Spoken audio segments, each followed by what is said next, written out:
अस्सलाम वालेकुम दोस्तों आज हम आपको दो शिकारी और एक अजीब परिंदे का वाक़या सुनाने वाले हैं। पुराने ज़माने में शिकार करने और शिकार के लिए जाने का रिवाज और शौक आज के ज़माने से ज़्यादा था। इत्तफाक से दो शिकारियों ने अपने तीर कमान उठाए और जंगल की तरफ रवाना हो गए ताकि किसी परिंद या चरिंद को शिकार कर सके। उनके पास चरिंदों को शिकार करने के लिए काफ़ी ज़्यादा तीर और परिंदों को पकड़ने का जाल था। वो चलते रहे और सरसब्ज व शादाब जंगल में पहुंच गए। ये जगह बड़ी सरसब्ज व शादाब थी। जब ये शिकारी ऐसी खुशनुमा जगह पर पहुंचे तो पहले शिकारी ने कहा, आओ कुछ देर आराम कर ले और मुंह हाथ धो ले। हम तो अरसे से ऐसी खुशनुमा जगह की तलाश में थे। ये शिकार गाह भी है और सैर गाह भी है। दूसरा शिकारी बड़ा तजुर्बेकार था और उसकी तवज्जो काम और तलाश पर रहती थी। इसलिए दूसरा शिकारी कहने लगा कि नहीं मेरे दोस्त, लालच का अंजाम अच्छा नहीं होता। जो चीजें तुम्हें लुभा रही हैं उनमें जी न लगाओ और जिस काम के लिए हम यहाँ आए हैं पहले वो काम करो। इसलिए अब देर ना करो और उठो ताकि अपना एक जाल बिछाएं और कुछ परिंदे पकड़कर वापस जाएं और अपने दूसरे काम करें। मालूम नहीं हमारी किस्मत में क्या लिखा है। बहरहाल दोनों शिकारियों ने बाग में अपना जाल बिछा दिया और उसके चारों तरफ दाने बिखेर दिए और कुछ दूरी पर छुपकर बैठ गए ताकि कोई परिंदा या बहुत से परिंदे दाना चुगने के लालच में आएं और जाल में फंस जाएं। दोनों शिकारी दम साधे हुए बैठे थे, लेकिन कुछ देर के बाद थक गए और साथ ही उन्हें नींद भी आने लगी। अचानक उन्होंने देखा कि एक खूबसूरत परिंदा जाल के नजदीक आ गया है और रास्ते में बिछे हुए दाने चुगना चाहता है। दोनों शिकारियों ने अपने सीने में सांस रोक ली और देखने लगे।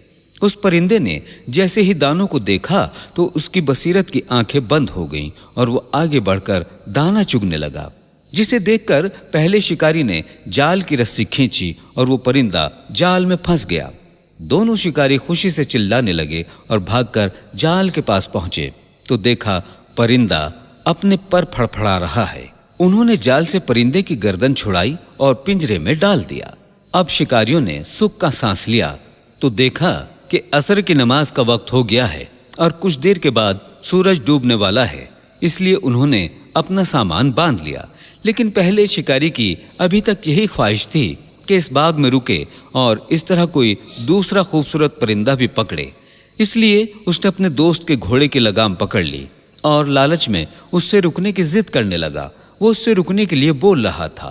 उसकी बात सुनकर दूसरा शिकारी कहने लगा, बहरहाल अपने नफा नुकसान के तुम खुद जिम्मेदार हो। अगर तुम वापस नहीं जाना चाहते हो तो यहाँ अकेले ही रह जाओ, लेकिन मैं तो हर हालत में वापस जाऊंगा और इस परिंदे को भी अपने साथ ले जाऊंगा और इसे बेचकर आधी रकम तुम्हारे हवाले कर दूंगा। इसके बाद वो अपने साथी को उस जंगल में अपने हाल पर छोड़कर अकेला चल पड़ा। दूसरा शिकारी जब कुछ दूर गया तो उसने घोड़े के पैरों की आवाजें सुनी जो घोड़े शहर में दाखिल हो रहे थे। इसलिए वो शिकारी एक तरफ खड़ा हो गया ताकि सवारों को रास्ता दे सके। लेकिन जैसे ही सवारों ने उसे देखा तो वो भी रुक गए और कुछ देर बाद शिकारी ने देखा कि शहर का हाकिम उसकी तरफ आ रहा है। हाकिम ने शिकारी को देखकर पूछा, ऐ शख्स तुम यहाँ क्यों खड़े हो? तो शिकारी आगे बढ़ा और कहने लगा, जनाब मैं अभी शिकार से लौटा हूँ और अपने घर जा रहा हूँ। और फिर उसने हाकिम को वही खूबसूरत परिंदा दिखाया जो उसने अपने साथी की मदद से पकड़ा था। हाकिम ने जैसे ही उस परिंदे को देखा तो हैरत से बोला, वाकई ये बहुत खूबसूरत परिंदा है। क्या तुम इसको बेचोगे ताकि मैं इसे अपने बाग में रख सकूं? वो यहाँ घूमेगा फिरेगा और खुश रहेगा, अपनी मीठी आवाज से मेरा दिल लुभाएगा। शिकारी ने कहा, जनाब हकीकत यह है कि मैंने अपने साथी की मदद से इसे पकड़ा है। अब जबकि आप इसे खरीदना चाहते हैं तो बराए मेहरबानी मुझे कुछ मोहलत दीजिए ताकि मेरा साथी वापस आ जाए जो जंगल में है और फिर हम दोनों आपकी खिदमत में हाजिर होंगे। यकीनन मेरा साथी भी इस बात को पसंद करेगा कि ये खूबसूरत परिंदा आपके बाग में रहे और दूसरे परिंदों के साथ बाग की रौनक बढ़ाए। हाकिम ने दूसरे शिकारी की बातें गौर से सुनी और बोला, हाँ मुझे कोई एतराज नहीं, मैं चंद दिन इंतजार कर लूंगा और जब तुम्हारा साथी जंगल से वापस आ जाए तो तुम दोनों महल में आ जाना। मैं अच्छी खासी रकम से ये परिंदा खरीदूंगा। हाकिम ने इतना कहा اور اپنے سواروں کے ساتھ محل کی طرف روانہ ہو گیا اور شکاری کو اپنے حال پر چھوڑ دیا، جو حیرت کے ناخن اپنے دانتوں سے کاٹ رہا تھا۔ وہ شکاری حاکم کے پاس جانے اور پرندہ فروخت کرنے کی گھڑیاں گننے لگا، اور اسی انتظار میں چند دن گزر گئے، لیکن پہلے شکاری کے واپس آنے کے کوئی آثار نظر نہ آئے تو اس کے صبر کا پیمانہ لبریز ہو گیا۔ وہ اپنے دوست کے گھر گیا تاکہ اس کی بیوی کو تمام ماجرا بتائے اور دوست کی غیر موجودگی میں پرندہ بیچنے کی اجازت طلب کر سکے۔ جب وہ اپنے دوست کے گھر پہنچا اور دروازے پر دستک دی تو یہ دیکھ کر حیران رہ گیا کہ اس کا دوست زخمی ہے اور اس کے چہرے کا رنگ اڑا ہوا ہے اور اس کے سر، بازو اور چہرے پر مرہم لگا ہوا ہے اور پٹیاں بندھی ہیں۔ دوسرے شکاری نے اس کا ماجرا پوچھا تو وہ کہنے لگا کہ تمہارے جانے کے بعد میں شام تک اسی جنگل میں رہا، اور جب اندھیرا چھا گیا تو مجھے اکیلے اس ویران جنگل سے خوف آنے لگا، اس لیے اپنا سامان سمیٹا اور گھوڑے پر سوار ہو کر واپسی کا ارادہ کر لیا۔ لیکن معلوم نہیں کہ کہیں سے مجھے ایک خوخار چیتے کا خوفناک چہرہ دکھائی دیا۔ بھوکا چیتا میرے اور گھوڑے کی طرف بڑھا، اس لیے میں نے اپنے گھوڑے کو سرپٹ دوڑایا، لیکن چیتا تو ہمیں کھانے پر تلا ہوا تھا، ہماری دعوت اڑانا چاہتا تھا، اس لیے اس نے گھوڑے کی گردن کو اپنے پنجوں اور جبڑے میں دبا لیا۔ میں بہت خوف زدہ تھا، اس لیے مجھے اتنا بھی ہوش نہ رہا کہ خنجر سے چیتے کا کام تمام کر دوں اور گھوڑے کو بچا لوں۔ میں نے بدحواسی میں گھوڑے سے چھلانگ لگا دی اور بھاگ نکلا اور بیچارے گھوڑے کو چیتے کے حوالے کر دیا۔ دوسرے شکاری نے ایک آہ بھری اور جب یہ باتیں سنی تو کہنے لگا، میرے دوست، افسوس تم نے میری باتوں پر عمل نہ کیا اور میرے ساتھ نہ آئے اور اپنی مرضی کا کام کیا، لیکن اب بھی شکر کا مقام ہے کہ کم سے کم تو نے اپنی جان تو بچا لی اور خیریت سے گھر پہنچ گئے۔ اب دوسری بات یہ ہے کہ راستے میں مجھے حاکم شہر ملا تھا اور وہ یہ پرندہ خریدنا چاہتا ہے۔ اب جلدی کرو اور تیار ہو جاؤ تاکہ اس کے پاس جا کر اس پرندوں کو بیچ دیں۔ پہلے شکاری کو یقین نہ تھا کہ ہمارا پرندہ اتنا قیمتی ہوگا اور حاکم کو پسند آ جائے گا، اس لیے کہنے لگا، کیا واقعی حاکم ہمیں اچھی رقم دے گا؟ دوسرا شکاری کہنے لگا، وہ ہمیں جو کچھ دے دے غنیمت ہے، ورنہ ہمیں قیمت دیے بغیر بھی وہ پرندہ ہم سے لے سکتا ہے۔ اس بات کے بعد دونوں دوست اچھی خاصی رقم کی امید میں خوش تھے، اس لیے پرندے کا پنجرا اٹھایا اور حاکم کے محل کی طرف روانہ ہو گئے۔ حاکم نے اس خوبصورت پرندے کو دیکھنے کے بعد کہا کہ میں اس پرندے کے بدلے تمہیں 1000 دینار دینے کے لیے تیار ہوں۔ دوسرا شکاری 1000 دینار کا نام سنتے ہی خوش ہو گیا اور کہنے لگا، جناب میں آپ کا بہت ممنون ہوں اور اب یہ پرندہ آپ کا مال ہے۔ لیکن پہلا شکاری جو زخمی ہوا تھا اور جنگل میں ہی رہ گیا تھا، وہ ذرا لالچی تھا، اس نے اعتراض کیا اور کہا، نہیں جناب، میرا دوست پرندوں کی خرید و فروخت سے ناواقف ہے، اس لیے آپ مجھے یہ پرندہ واپس دے دیں تاکہ میں تاجروں سے اس کی قیمت کا تعین کرا سکوں، اس کے بعد اسے آپ ہی کے پاس فروخت کروں گا۔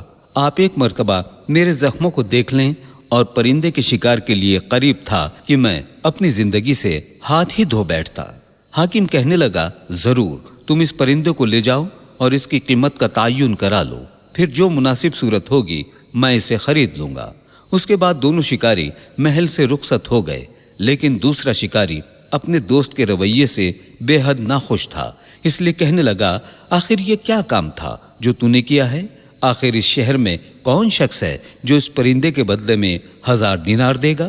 پہلے شکاری نے کہا، اس پرندے کی قیمت ان باتوں سے زیادہ ہے، اس لیے ہم کچھ دکانداروں کے پاس جائیں اور اس کی قیمت کا اندازہ کریں۔ اگر انہوں نے اس کو خریدنا چاہا تو ہم اسے 1000 دینار سے زیادہ دام لے کر بیچ دیں گے، اور اگر انہوں نے بھی یہی قیمت لگائی تو تمہاری باتیں درست ہیں، اور یہ بھی ہو سکتا ہے کہ شاید یہ نایاب پرندہ ہو۔ دونوں شکاری اس بحث کے بعد چند پرندہ فروخت دکانداروں کے پاس گئے تاکہ اس کی قیمت کا اندازہ کرائیں۔ یہ پوچھتے پوچھتے 2-3 تجربے کار دکانداروں کے پاس گئے، جنہوں نے پرندوں کو دیکھ کر کہا کہ اس پرندے کی قیمت 50 دینار سے زیادہ نہیں ہے۔ اس لیے دوسرے شکاری نے اپنے ساتھی سے کہا، میرے دوست، اب تم نے دیکھ لیا ہے کہ حاکم اس پرندے کی اصل قیمت سے زیادہ ہمیں دے رہا ہے، اس لیے آؤ اور حرص و لالچ سے ہاتھ کھینچ لو۔ पहला शिकारी जो लालची था उसने कहा, तुम खामखा परेशान हो रहे हो, क्या हम हाकिम को ये परिंदा मुफ्त में दे दें? अब घर जाकर आराम करते हैं और कल हाकिम के पास जाकर साफ साफ कह देंगे कि इस परिंदे के बदले में हमें 2000 दीनार दे दें। अगर हाकिम ने यह कीमत नहीं मानी तो फिर तुम्हारी बातें दुरुस्त होंगी, फिर जो कहोगे उसी पर अमल करेंगे। लालची शिकारी ने इन बातों से अपने दूसरे साथी को भी राजी कर लिया कि हाकिम को परिंदे की कीमत 2000 बताएंगे, जिसे दूसरे शिकारी ने भी मजबूरन मान लिया और अगले दिन दोनों दोस्त हाकिम के महल में पहुंच गए। हाकिम ने जैसे ही परिंदे को देखा तो खुश हुआ और उसे पिंजरे से निकालकर प्यार करने लगा और फिर पूछा, खूब, ये परिंदा मुझे पसंद आया है। मुझे उम्मीद है कि तुमने बाजार में इसकी कीमत लगवाई होगी। मैंने जो कीमत तुम्हें बोली थी उससे कम कीमत लगी या ज्यादा? पहला शिकारी जो लालची था कहने लगा, जनाब, हमने तय किया है कि ये परिंदा आपका माल है, लेकिन बाजार में दुकानदारों ने इसकी कीमत का तयन 1000 दीनार से ज्यादा किया है। अब आप खुद जानते हैं कि क्या करना चाहिए। हाकिम ने दोबारा प्यार से अपना हाथ परिंदे पर फेरा और कहने लगा, अगर ऐसा है तो मैं पहली कीमत से 1000 दीनार और बढ़ा देता हूं और मेरा ख्याल है कि इसकी कीमत 2000 दीनार मुनासिब और काफी होगी। दूसरे शिकारी ने जल्दी से कहा, बेहतर है जनाब, ये रकम तो हमारी जान की कीमत से भी ज्यादा है।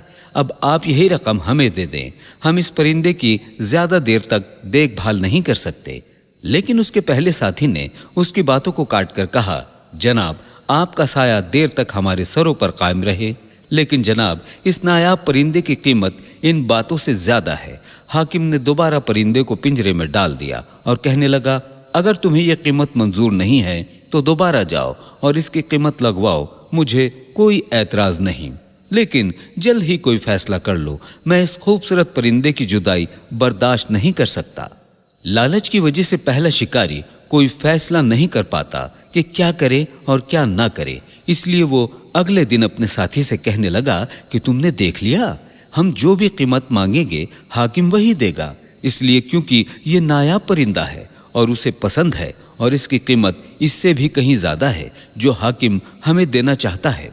उसके साथी ने कहा, लेकिन दुकानदारों ने तो इसकी कीमत सिर्फ 50 दीनार लगाई थी। पहले शिकारी ने कहा, खूब, ये भी तो हो सकता है कि उन्हें इसकी कीमत मालूम ही ना हो, शायद उन्होंने अपनी जिंदगी में ऐसा परिंदा देखा ही ना हो। दूसरे शिकारी ने कहा, अगर तुम सच पूछते हो तो मैं हाकिम की बातों और तजवीज को दुरुस्त तस्लीम नहीं करता, लेकिन मुझे तो इस बात का खतरा है कि हाकिम के दिमाग में कोई और बात हो, वरना ये कैसे हो सकता है कि हाकिम हमारी बात को सही मानकर मानता ही चला जाए। इसके बाद पहला शिकारी जौहरी की दुकान की तरफ चल पड़ा। उसके साथी ने पूछा, कहाँ जा रहे हो? पहला शिकारी कहने लगा, हाकिम इस परिंदे की जो कीमत देना चाहता है उससे हमारी हालत बदल जाएगी, इसलिए मैं जौहरी की दुकान पर जाना चाहता हूँ ताकि उससे अंगूठी के लिए एक कीमती हीरा खरीदूं। दूसरे शिकारी ने कहा, अरे बाबा, मुझे तुम्हारे काम से कोई वास्ता नहीं है, लेकिन तुम अभी से हीरे खरीदने के फिक्र में क्यों लग गए हो? लेकिन उस पर साथी की बातों का कोई असर ना हुआ और इसलिए वो जौहरी की दुकान पर चला गया और हीरे का बयाना देकर घर की तरफ रवाना हो गया। फिर उसने पिंजरा उठाया और महल की तरफ चल दिया। इस बार भी हाकिम ने खुश होकर उनका इस्तकबाल किया, उनका हाल पूछा और परिंदों को देखकर बुलंद आवाज से हंसता रहा और कुछ देर हंसने के बाद कहने लगा, खूब, आखिर तुम किसी नतीजे पर पहुंच ही गए हो। मुझे भी ये परिंदा बहुत पसंद आया है, इसलिए बेहतर होगा कि मुझे इसकी आखिरी कीमत बता दो। पहले लालची शिकारी ने कहा, जनाब, मेरा अंदाजा है कि इसकी कीमत 5000 दीनार तक हो सकती है, लेकिन एक परिंदा फरोश ताजिर कल इस शहर में आने वाला है, इसलिए इसकी सही कीमत वही बता सकता है। आप मेहरबानी करें और हमें एक दिन की मोहलत और दे दें ताकि आपके और हमारे दिल में किसी वहम की कोई गुंजाइश न रहे। हाकिम ये बातें सुनकर पहले तो कुछ देर खामोश रहा, फिर पहली की तरह जोर जोर से हंसने लगा और जब थक गया तो कहा, हाँ, तुम दुरुस्त कह रहे हो, मैं कल तक सब्र कर लेता हूँ, लेकिन इससे ज्यादा इंतजार नहीं करूंगा। पहले शिकारी ने कहा, आप दुरुस्त फरमा रहे हैं, कल हम ये परिंदा आपकी खिदमत में पेश कर देंगे। वो दिन भी तेजी से गुजर गया। दोनों शिकारी परिंदे का पिंजरा उठाकर महल में गए। वो काफी देर तक बातें करते रहे और हंसते रहे। इसके बाद मौजू की तरफ पलटे तो हाकिम ने शिकारियों को देखते हुए कहा, क्या तुम्हें इस नायाब परिंदे की कीमत मालूम हो गई है? क्या तुम तैयार हो कि 5000 दीनार लेकर ये परिंदा मेरे हवाले कर दो? पहला शिकारी हाकिम की बातें बर्दाश्त न कर सका, इसलिए जल्दी से कहने लगा, जनाब आप 10,000 दीनार दे दें, बल्कि इस नायाब परिंदे की कीमत 10,000 दीनार से भी ज्यादा होगी। हाकिम कुछ देर खामोश रहा, फिर कहने लगा, जरूर तुमने मुनासिब कीमत बताई है, लेकिन मैं चाहता हूं कि तुम्हें 10,000 दीनार की बजाय 12,000 दीनार दे दूं। क्या अब तुम राजी हो? दूसरा शिकारी, जो पहले की तरह लालची नहीं था, वो कहने लगा, जनाब ये कीमत तो बहुत ज्यादा है और हमारे वहमो गुमान में भी नहीं था कि हमें इतनी कीमत मिल सकती है। लेकिन उसके लालची साथी ने कहा, हाँ जनाब, आपने जो कीमत बताई है, अगर आप इस पर कुछ रकम और बढ़ा दें तो आपकी मेहरबानी होगी। हाकिम ने जब ये बातें सुनी तो जोर जोर से हंसने लगा और खजांची को बुलाने के लिए आवाज देने लगा। खजांची डरते डरते आया। हाकिम ने लालची शिकारी की तरफ इशारा करते हुए खजांची को हुक्म दिया कि अभी और इसी वक्त जाओ और मुल्क का सारा खजाना इस शिकारी के सामने ढेर कर दो। खजांची हाकिम की बातें अच्छी तरह न समझ सका, इसलिए कहने लगा, जनाब हाकिम आप क्या कहना चाहते हैं और वाकया क्या है? मैं मुल्क का खजाना एक शिकारी शख्स के हवाले कैसे कर सकता हूँ? हाकिम ने परिंदे को उछाला और हवा में उड़ा दिया और कहने लगा, इस शिकारी के लिए ये परिंदा बहुत कीमती और नायाब है और मैं इसके बदले जो कुछ दे सकता हूँ कम ही होगा। हाकिम ने जब अपनी बात खत्म की तो जोर जोर से हंसने लगा। हाकिम की बातों से और खजांची को बुलाने से लालची शिकारी समझ गया कि मुझसे मजाक किया जा रहा है, और जब हाकिम अपनी हंसी से थक गया तो शिकारियों को देखते हुए कहने लगा, खूब, ये नायाब परिंदा बहुत कीमती है। शायद तुमने ख्याल किया होगा कि मैं इसकी कीमत से बेखबर हूँ, मुझे इसकी कीमत का सही अंदाजा नहीं है। तो दूसरे शिकारी ने कहा, जनाब मैं तो शुरू से ही 1000 दीनार पर राजी था। हाकिम ने पहले शिकारी की तरफ इशारा करते हुए कहा, लेकिन तुम्हारे इस साथी ने तुझे इस रकम से भी महरूम कर दिया, और मैं तो पहले दिन समझ गया था कि ये शख्स ऐसा लालची है कि मेरी हर पेशकश ठुकरा देगा। इसलिए मैंने इरादा कर लिया था कि कुछ अरसा इसी सवालो जवाब में गुजर जाए और मुझे भी तफरीह का मौका मिल जाए। मैं खुद भी चंद मुल्की मामलात में उलझा हुआ और परेशान था, और अब खुश हूँ कि इस परिंदे का मालिक बन गया हूँ और मुझे 50 दिनार भी खर्च नहीं करने पड़े। वाकई तुम दोनों ने मेरी तफरीह का मौका फराहम किया है। लालची शिकारी ने कहा, जनाब हाकिम क्या आप वाकई इस परिंदे के एवज में हमें कुछ नहीं देना चाहते? हाकिम ने कहा, मैं सिर्फ यही कर सकता हूँ कि तुम्हें किसी किस्म की सजा ना दूं, और वो भी सिर्फ इसलिए कि तुम मेरे लिए तफरीह का सबब बने। अब देर ना करो और जल्दी से यहाँ से चले जाओ। अगर तुमने देर कर दी तो मैं अपना फैसला बदल दूंगा और शायद मुझे तुम्हारे लिए कोई सजा भी सोचनी पड़े। ये सुनकर दोनों शिकारी घबरा गए। वो दोनों शिकारी महल से निकले और लालची शिकारी तेजी से भागने लगा कि कहीं ऐसा न हो कि हाकिम उन्हें दोबारा बुला ले और सजा का हुक्म दे दे। उसके साथी ने पूछा, सुनाओ भाई, तुमने अपना नायाब परिंदा हाकिम के हाथ कितनी रकम में बेचा है? लेकिन लालची शिकारी की हालत तो ये थी जैसे उसके बदन पर छुरी भी लगाई जाती तो उससे खून नहीं निकलता, इसलिए कहने लगा, उसी कीमत से जितने में हाकिम ने खरीदा है। दोस्तों, लालच की वजह से उस पहले शिकारी को चीते का भी सामना करना पड़ा और कुछ भी हाथ न आ सका।